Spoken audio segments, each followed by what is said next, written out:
Buenos días, somos el grupo A2 y abarcaremos parte de la NIP 9 e iniciaremos con la medición al costo amortizado de los activos financieros. Para ello, la medición de los activos financieros por medio del costo amortizado no es más que medir los intereses, calculando el método del interés efectivo, por lo que nosotros aplicaremos esta tasa de interés efectiva al importe bruto de un activo financiero. Como un pequeño ejemplo, tenemos una inversión que su valor nominal son 10 millones y pagamos una prima para adquirir esta inversión de 2.6 millones. Haremos el cálculo de nuestra tasa interna de retorno para determinar el flujo de interés efectivo versus los cupones que trae esta inversión, y así mediremos a lo largo de la vida de la inversión, ajustando este valor al costo amortizado. Una baja en cuentas, una entidad reducirá directamente el importe libre bruto de un activo financiero cuando la entidad no tenga expectativas razonables de recuperar el activo financiero en su totalidad o una parte de este, y una cancelación que constituye un suceso en baja en cuentas. Asimismo, la norma nos trata sobre el deterioro del valor.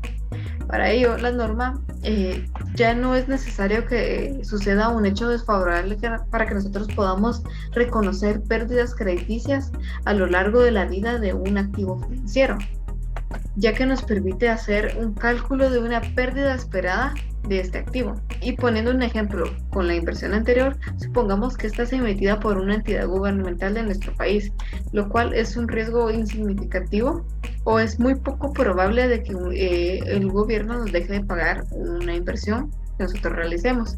Para ello utilizaremos la calificación riesgo país y catalogaremos esta calificación dentro de cierta categoría de riesgo por diferentes calificadoras de riesgo como Moody, Standard Poor's, Fitch, y determinaremos en qué posición se encuentra la calificación de riesgo país.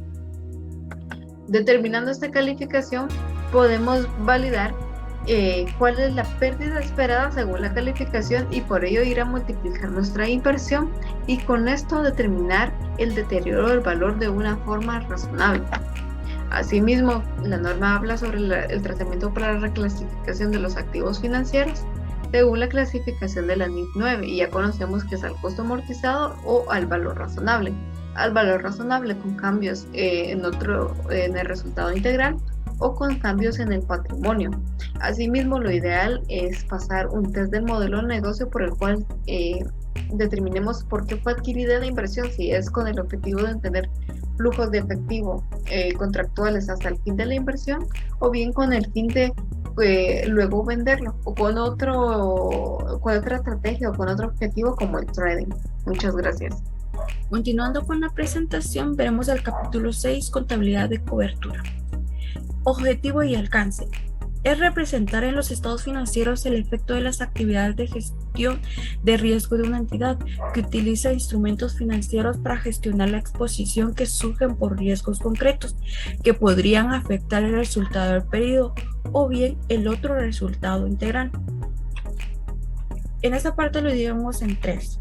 Una entidad puede optar por designar una relación de cobertura entre un instrumento de cobertura y una partida cubierta de acuerdo con los siguientes párrafos que podemos visualizar, en la cual podemos encontrar el análisis de valor razonable, la designación de partidas contables, los contratos híbridos que no se contabilizan por separado y algunos ejemplos. 2. Para las relaciones de cobertura que cumplen los criterios requeridos, una entidad contabilizará la ganancia o pérdida de un instrumento de cobertura y de las partidas cubiertas de acuerdo con los siguientes párrafos. En este podemos encontrar lo que son ejemplos. Encontramos un ejemplo que es de petróleo, los cumplimientos de todos los requerimientos, la conversión de moneda extranjera, que en este caso podemos hablar de la ganancia o pérdida, y el deterioro o descontinuación de un instrumento de cobertura. 3. Cuando la partida cubierta es un grupo de partidas, una entidad cumplirá con los requerimientos adicionales si, según dos párrafos que podemos visualizar, en la cual nos habla de la cobertura de un grupo de partidas, las posiciones de netas nulas, la elegibilidad para la contabilidad y algunos ejemplos. Instrumentos de cobertura. Los requisitos para estos instrumentos de cobertura es cumplir con lo que es el valor razonable. Puede designarse también como instrumento de cobertura como los activos financieros que no sean derivados o los pasivos financieros que no sean derivados. Para los propósitos de la contabilidad de cobertura, solo los contratos con una parte externa a la entidad que informa. Y la designación de instrumentos de cobertura deben de ir a su totalidad cumpliendo todos los requisitos. En excepción podemos ver estos 3 puntos: la separación del valor intrínseco del valor temporal de un contrato de opción, la separación del elemento a término y del elemento al contrato de un contrato a término, y una proporción del instrumento de cobertura completo tal como el 50% del importe nominal. Buen día a todos. Continuando con la NIF 9, tenemos la contabilización de las relaciones de cobertura que cumple con los requisitos fijos.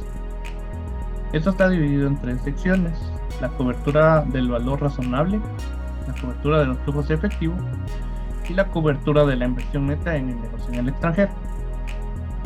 El primero, el valor razonable, nos habla de que la cobertura de exposición de cambios serán reconocidos como unas partidas atribuibles a un riesgo completo y que pueden afectar el resultado del periodo.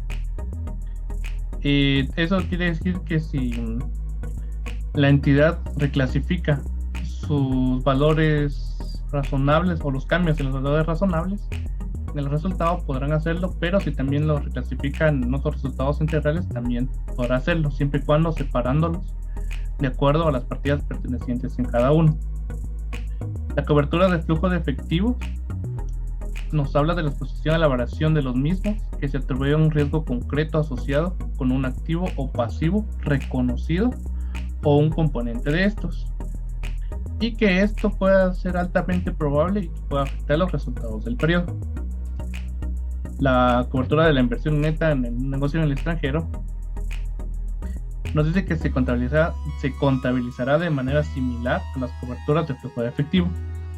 La parte de las ganancias o las pérdidas se irán en otro resultado integral y la parte ineficaz se reconocerá en el resultado del periodo.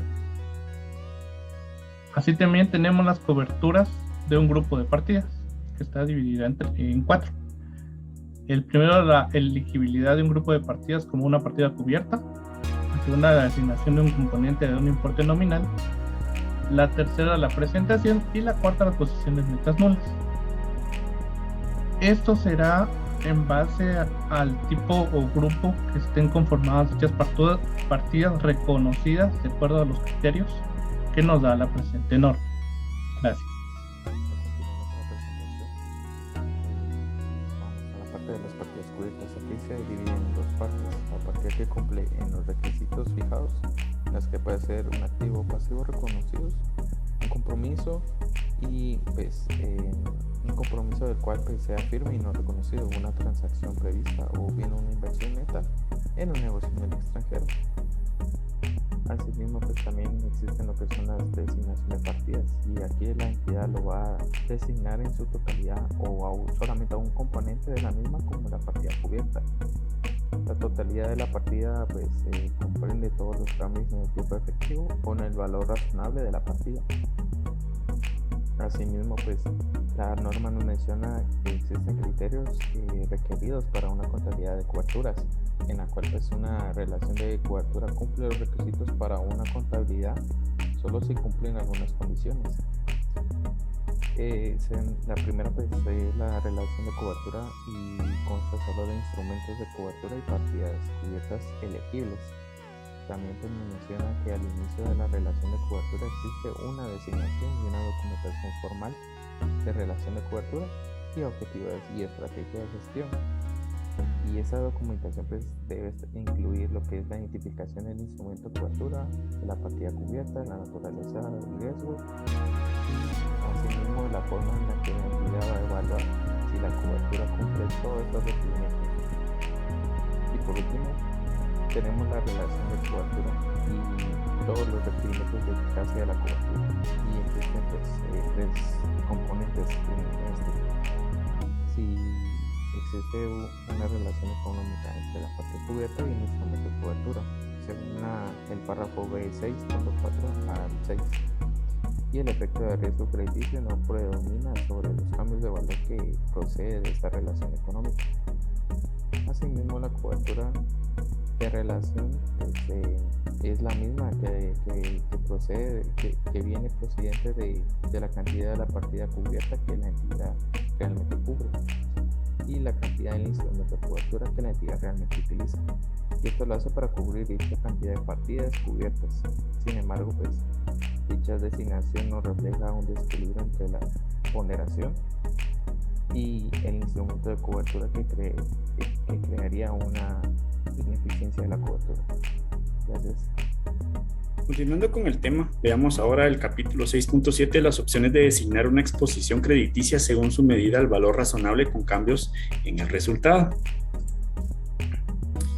Según la elegibilidad de las exposiciones crediticias para la designación al valor razonable con cambios en el resultado, en el párrafo 6.7.1 nos indica que si una entidad utiliza un derivado crediticio que se mide al valor razonable con cambios en resultado para gestionar el riesgo crediticio de todo o parte de un instrumento financiero, bien una exposición crediticia puede designar ese instrumento financiero en la medida en que sí se gestione, es decir, todo o una parte de este como medido al valor razonable con cambios en el resultado, sí.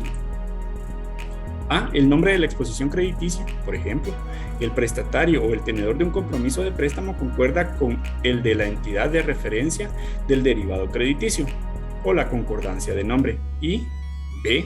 El grado de prelación del instrumento financiero concuerda con el de los instrumentos que pueden entregarse de acuerdo con el derivado crediticio. En cuanto a la contabilidad de las exposiciones crediticias designadas al valor razonable con cambios en resultados, el párrafo 6.7.2 nos indica que si un instrumento financiero se designa de acuerdo con el párrafo anterior, como medido al valor razonable con cambios en resultados después del reconocimiento inicial o bien no estaba previamente reconocido, la diferencia en el monto de la designación entre el importe en libros, si lo hubiera, y el valor razonable se reconocerá de forma inmediata en el resultado del periodo. Para activos financieros medidos a valor razonable con cambios en otro resultado integral, de acuerdo con el párrafo 4.1.2a, la ganancia o pérdida acumulada anteriormente reconocida en otro resultado integral se reclasificará de forma inmediata de patrimonio hacia el resultado del periodo como un ajuste por reclasificación. También tenemos el requerimiento de alta probabilidad de coberturas de flujos de efectivos, que nos indican que a efectos de determinar si una transacción prevista o un componente de la misma es altamente probable, como requiere el párrafo 6.3.3, una entidad supondrá que la tasa de interés de referencia sobre la cual se basan los flujos de efectivo cubiertos no se ve alterada como resultado de la reforma de la tasa de interés de referencia. También tenemos la reclasificación del importe acumulado en la reserva de cobertura de los flujos de efectivo, que nos indica que a efectos de la aplicación del requerimiento del párrafo 6.5.12 para determinar si se espera que ocurran los flujos de efectivo futuros cubiertos, una entidad supondrá que la tasa de interés de referencia sobre la que se basan los flujos de efectivo cubiertos no se ve alterada como resultado de la reforma de la tasa de interés de referencia. Adicional, tenemos la evaluación de la relación económica entre la partida cubierta y el instrumento de cobertura. Y para efectos de la aplicación de los requerimientos de los párrafos 6.4.1 y B6.4 y B6.4.6, una entidad supondrá que la tasa de interés de referencia sobre la que se basan los flujos de efectivo cubiertos o el riesgo cubierto, o la tasa de interés de referencia sobre la que se basan los flujos de efectivo del instrumento de la cobertura, no se ve alterada como resultado de la reforma de la tasa de intereses de referencia. La designación de un componente de una partida como una partida cubierta nos indica que a menos que se aplique el párrafo 6.8.8 para una cobertura de un componente de referencia no especificado contractualmente de riesgo de tasa de interés, una entidad aplicará el requerimiento de los párrafos 6.3.7 y B 6.3.8 que el componente de riesgo será identificable por separado, solo al comienzo de la relación de cobertura. Y tenemos la finalización de la aplicación, en la cual se dice que si se descontinúa la relación de cobertura que la partida cubierta y el instrumento de cobertura son parte antes que la fecha especificada en el párrafo 6.8.11 o la fecha especificada en el párrafo 6.8.11b, la entidad dejará de aplicar prospectivamente el párrafo 6.8.6 a esa relación de cobertura en la fecha de la descontinuación. Luego tenemos la fecha de vigencia y transición. Como fecha de vigencia en el capítulo 7.1 nos indica que una entidad aplicará esta norma para los periodos anuales que comprenden a partir del 1 de enero del año 2018. Y en el 7.2 en la transición nos indica que una entidad aplicará esta norma de forma retroactiva de acuerdo con la NIC 8, que son las políticas contables y cambios en estimaciones contables y errores, excepto por lo especificado en los párrafos 7.2.4, 7.2.26 y 7.2.28.